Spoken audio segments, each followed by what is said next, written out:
a win. It was a day that these Qantas workers had been fighting for 4 years. Compensation for being illegally sacked when the airline outsourced their roles as they were preparing to strike. I think I can put it behind me now, and it can pay bills that I didn't anticipate. I loved working at Qantas. I expected to be there till I retired, and when this happened, it was an absolute shock. 1,700 SAC workers will now receive payouts for what they went through. Marriages have broken down as a result of this. People have lost houses.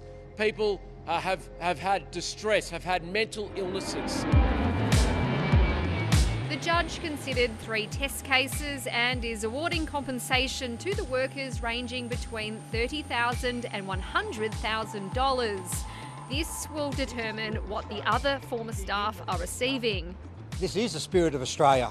You dig in when it gets tough and you don't give up. And here we are today having a massive victory. The judge said that given Qantas's laser-like determination to focus on cutting costs, Qantas would have definitely decided to outsource by late 2021. This means that workers will only be compensated for 1 year of lost work. Altogether, the airline is facing a big bill.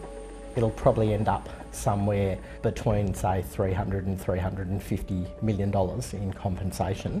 This lawyer says that Qantas's decision to outsource the roles will still save the company money in the long term. The evidence before the courts was that it would be about $580 million saved over 5 years. And even with compensation, even with penalties likely to be added on top of that and legal costs, Qantas are going to come out ahead of that. The airline had set aside $70 million for this legal battle, but now it has to go away and figure out the final bill. It says it'll be working with the union through a mediation process, and once again, it's apologised to its sacked workers. And it seems a little bit disingenuous to have done that, knowing that they've spent the last 3.5 years fighting against any potential compensation or finding of illegal actions.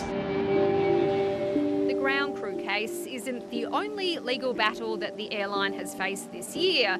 It just agreed to pay its own customers compensation after selling them already cancelled flights.